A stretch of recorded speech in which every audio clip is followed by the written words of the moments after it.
Shout out to my people. Shout out to my people. Sending love, positivity, and good vibes to my people, man. I hope you guys are doing good today. I'm doing great. Today, we got the morning ritual workout. And I'm going to give you guys a quote. Today's quote is, once you're valuable, success will attract itself to you. I'm going to say it again. Once you're valuable, success will attract itself to you. All right, let's get it in.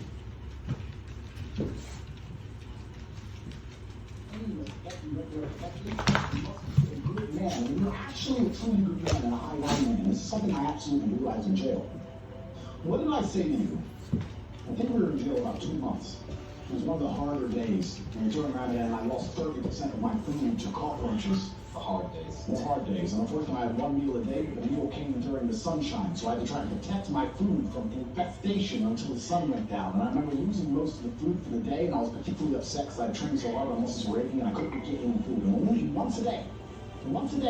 And I said to you, I said, Tristan, I have no problem suffering if the people I love are not suffering. My children are taken care of. The women I love are taken care of. My mother is taken care of. Everybody around me is fine. Even if they remove me from my life and walk me in a jail cell, everybody I love is taken care of, and is protected and is living good.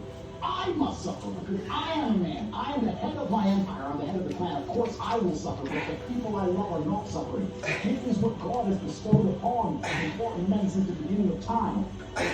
When you're a man, absolutely right. It is our job to suffer some people around us. Do not suffer. And that's why you're a man who's waking up every day and not trying to really have to be important or upgrade yourself or upgrade your character or lacking motivation in your serious problem. It is your job to be capable of dealing with the insurmountable pressure which God is going to put upon you so that when you suffer, everyone around you does well. Our lives are set up that even if they fill us with friendship today, everybody we love will be okay. Forever. And that is what's most important. That's the most important thing. That's success. And that was absolutely comforting. That was absolutely comforting in jail when we discussed that. And you said, everyone is always okay. You and I just have to make it easy. And that's absolutely not your comforting. When you're a man sitting at home right now, you can sit and say, okay, if they pluck me from my life, if they pick me up, threw me in a room and walk me in a jail cell, which can happen to anybody. Especially I will continue to make these attacks on masculinity as a whole.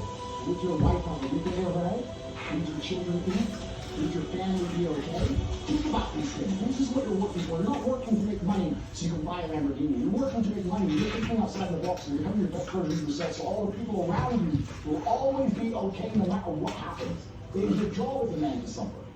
And we did our job fantastically, absolutely nothing like we should. We always will. And we always will. And everybody around us is okay. And that is extremely comforting in times of hardship because we're built for suffering.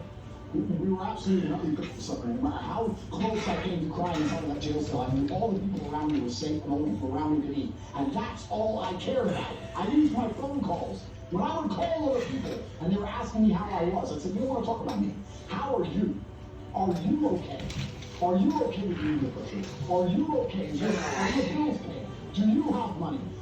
Can you eat? I'm in a jail cell in Romania making sure that everyone I love is okay. I don't need them to sit and worry about me. I worry about them. I sat in a jail cell making sure I could fix the problems for the people I love outside in the free world from a dungeon. That is what a man does. And you must prepare and set up your life for that. You must be prepared to be plucked from life. And understand that everybody around you who once relied on you will still be relying on you, even when you sit in that jail cell. It's still up to you. You are still the man of the household. You are still the top G of your life. Only you. And if you don't pay the person, you can do it. Your wife's just going to go get a job, get like 5 jobs, and raise your kids. How should you do that? You must be prepared for these things. That is what you're working for. So you wake up every day as a man. And you say, I don't have motivation to become strong. I don't want to work hard and get rich. I don't want to try and become financially free. What you're saying is that the second you disappear, the second you disappear in a matrix control job, everyone who loves you and respects you and relied on you is going to starve. How do you live that way as a man? Absolutely not. We are accepting. And right. And that actually goes into another point that I want to mention. About these other influencers and these other people out there and that influence, the ones that you control and talk quite a bit, and reported by Matrix and preached out there for everybody to see. What do any of them even teach? How does your life get better from listening to any of these people? What do they teach you? What do they tell you? What do they instill inside you? When's the last time you listened to them and felt a fire in your soul or fire in your blood to become a better man? When's the last time you listened people, I need to give more money to charity. I need to help people. I need to set my life up so that people I love will always be okay. I need to retire my mother and make money so she doesn't have to work anymore. When's the last time any influencer or anywhere on the internet, any of them, any of these people streaming this garbage on Twitch and kicking on these shit websites, when's the last time any of them have ever helped anybody? I think that's what the average man really needs to struggle. And I've been saying this has been my message for a very long time in all realms. I said for a very long time that life for the average man is going to get harder and harder. It's going to become more and more competitive. You need to find more and more ways to stand out and be unique. And the only way to really do those things, unfortunately, as a man, is to suffer. And that's one of the reasons I'm kind of glad that God put me in jail. Because if you look at anything that builds a man into a man, you need to do something. It's very hard to become a man and have a man who's respected, has stories, and is capable when you had a nice life and nice experience. It's usually the things that make you the best version of you if you do the worst things that happen. So the demons I carry from jail, the fact I can't sleep. The fact I can't sleep, I've had girls say to me, you can't sleep even see a psychologist. And I say, absolutely not. I would be furious if a psychiatrist walked in here and took my demons. I don't care if they could fix me in the clip, they're mine. And they're bestowed to me by God. And they are mine to do, and they are mine to fix, because that's how I become a better version of me. I would be furious if someone took me away from me. I'm glad I can't sleep. Good, I can train endlessly. That's why I'm bigger than I've ever been. I'll train I'm not going to waste a minute. But all the demons that have been given to me by God, all the been given to me by God, are mine to fix. I would never, ever allow anybody else to take them from me. I'd be furious. If the psychologist came in and said I could cure you, I'd say, no thank you, I would cure myself. I don't care if it takes 10 years. I'll cure myself, that's my job. And I know that when that's done, I will be more mentally resilient than I ever would have been without you. That's the whole point of it, right? So many men say, I want to be the man, but they don't want to suffer, they don't want to fight, and I don't understand why, because even if you look at a superhero movie, they tell you, even in superhero movies, they make it very clear, Batman's parents died, that's why he's Batman. All the bad things have to happen. There's no way to get there without the bad things. I get so many emails from people complaining about their bad things, and I don't have time to reply to you, but if I could, I'd say, good. Good luck, congratulations, off you go. Of course you broke your heart. Of course you're sad. Of course you miss her. She's with me now. That's right. That's right. That's the only way to get to that level of resilience. Become the man in another way. So yeah, I thank God for everything bad that's ever happened to me and all the things. I trust that He's not going to do anything I cannot, in the end, decipher and deal with. In the end, I think it's a puzzle. And you decipher it, and you work out the best way to deal with it, and you internalize the good parts, and you become a better and stronger and more resilient person for it. So I thank God for everything one. The being average is not acceptable at all. It's not acceptable anymore.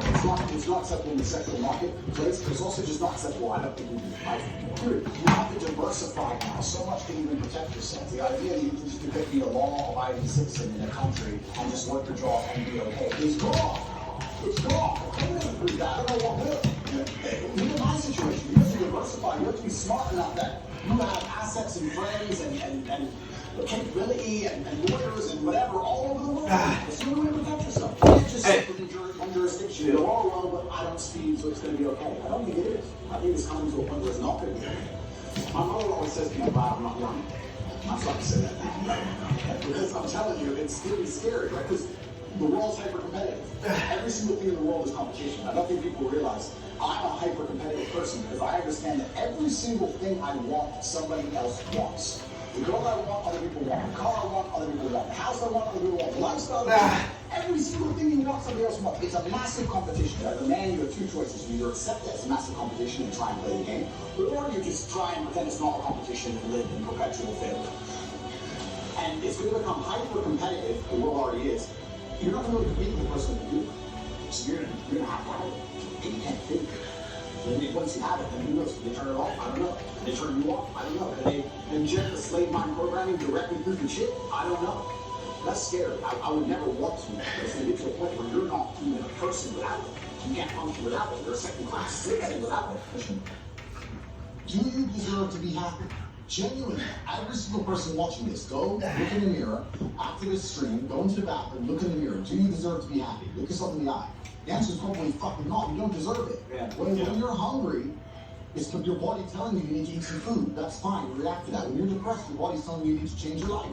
And you're feeling that for long periods of time and then not changing your life. Well, you don't deserve to be happy. You don't deserve it. Everything in life that is valuable must be earned. Peace of mind must be earned. Happiness must be earned. I'm happy because I earned it. I get to be talk to you. Of course I'm fucking happy. I'm me. When I look at the lives of people who tell me they're depressed, I look at them and think, you know what? If I was you, I'd be fucking depressed. If I was you, I'd be depressed. So of course you're depressed because your life is shit. But whose fault is that? That you have to take some personal responsibility for it. And what buildings will try and outsource a lot of that star or this happened to me, that happened to me. Good morning, baby. Suck up, buttercup. It happens to everybody. I can sit here and be an unsuccessful piece of shit. I have 10 stories Back to up. why excuses do exactly that. And here I am talking to you. So that's life. That's life. You have to get shit done. So yeah, if you live a depressive life, you're gonna feel depressed. If you lived my life, you wouldn't feel depressed. So now you know what to fucking do. Now you're either gonna sit up, get up and do it, or you're gonna sit there and stay depressed. And that's why these people are so desperate to defend the idea that depression can't be solved. When you tell the world that depression can't be solved, what you're doing is absolving yourself from all responsibility. I no longer have to stand up and work hard and try and be something because it doesn't matter how hard I work because I'll be depressed anyway. They know that's a lie. They're just trying to think that they're being ignorant on purpose to avoid doing the hard work. That's all they're doing. I understood that physicality is important. It's the bottom line, it's the final decider. It's actually kind of interesting that a lot of these tech guys, tech people, they pretend physicality doesn't matter and make all this money and they're on Facebook, Amazon, and whatever. But eventually they end up doing MMA or Zuckerberg or take the social. But the high appraisals. It gets to a point where you finally must accept the reality that your physicality, your mentality is